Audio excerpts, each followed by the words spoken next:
Many of us are naturally competitive and strive to be the best at what we do, or maybe the first. Some would argue it's even human nature. There's an assumed level of fame or respect associated with being a world record holder, but are you familiar with the world of video game speedrunning?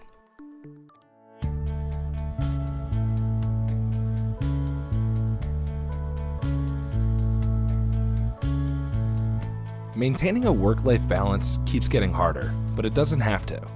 This is The Big Balance, a podcast for anyone struggling to stay ahead or even just keep up with work, life, and everything in between. Join us each week for practical advice you can actually apply to get a little sanity back in your day.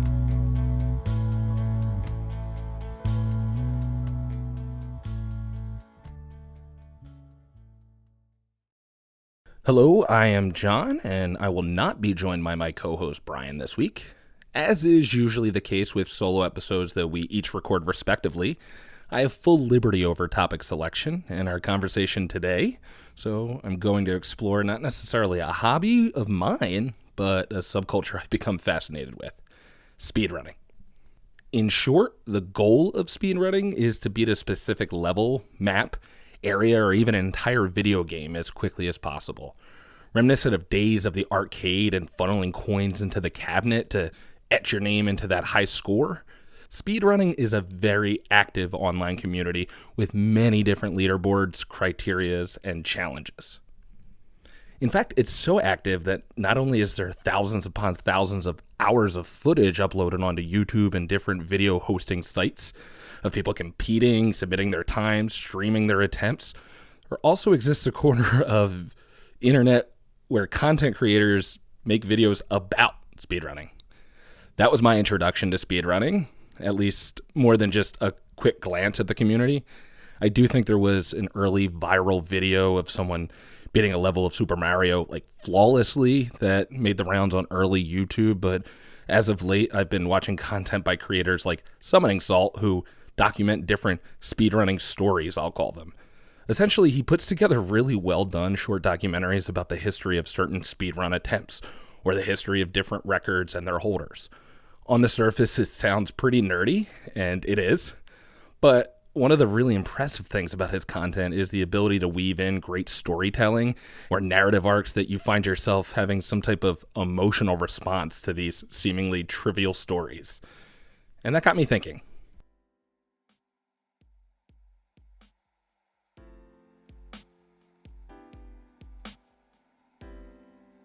What's the point of holding a world record if no one knows or cares?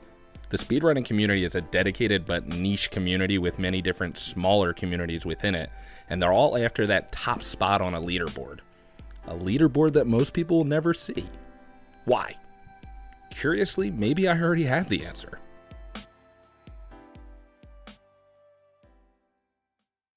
Without spending too much time on the history of speedrunning, I think, and I'm not an authority and anyone can fact check me on this, please do.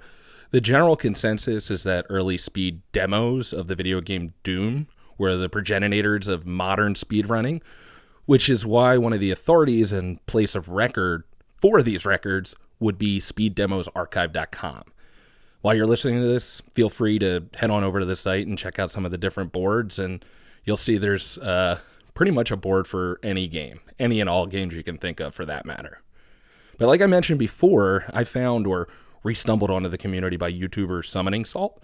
I've watched all or at least most of his videos, and I can affirmatively say I've played less than 10% of the games he's covered, and yet I'm still sucked into these stories. You would think I've been actively trying to compete to obtain a record myself, which I think in some cases he was, and some other speedrunner content creators are part of the community themselves. But Summoning Salt's content reminds me of a lot of other really great content creators as well on YouTube, like John Boyes and his Dorktown work. I recommend all the creators if you're looking for something, that's been out for a time and you want to just go down a rabbit hole. There's plenty of content out there. Anyway, the reason I bring up speedrunning is because we talk about hobbies and hustles all the time, and it's usually from the perspective of fulfillment or ways to potentially do more of said hobby, maybe in a work capacity. On the flip side, Brian said some strong opinions on video games on this show. I think it was back in February, actually.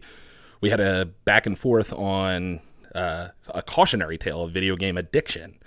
I guess there's a fine line between addiction and persistence if there's a world record at stake, right? Well, sarcasm aside, there's a bit of truth here, and if there's a measurable way to claim dominance over a specific skill, the argument could be made that you're working towards a goal. I don't think I'm out to answer that philosophical question on today's episode, but I am looking to at least understand a little bit more behind the ambition and motivation for speedrunners. Summoning Salt has helped me understand this and even empathize with the speedrunners, like there's some form of alien life form that I could never relate to. They're just people. But I can't say I have the same drive and motivation to compete at the levels that these people do. But I do think I understand the want and desire behind it. I've talked on this show countless times about my music, and as someone who wants their music to be heard, these people competing for top spots on leaderboards that most average folks won't see share a similar ambition, in my opinion. I don't think I want to be the most heard band of all time, most listened to, ? I guess seems like something we could easily measure now with streaming stats, but maybe not back in the day. But I do want people within my musical subculture and community to hear the music. Leaderboards and record charts, who even cares about Billboard anymore though, but leaderboards and record charts feel like one and the same when I stop to think about it.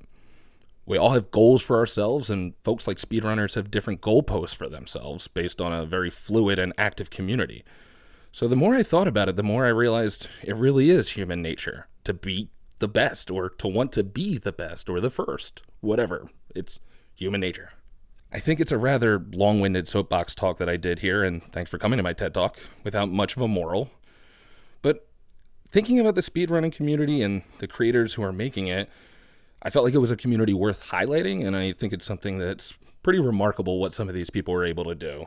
It almost feels like superhuman feats. So it's not something that many of us are familiar with, or probably likely won't appeal to many of you. But if you're into numbers and how data can tell a story, check out creators like Summoning Salt and John Boys, because there's always something interesting to learn and maybe something interesting to glean too.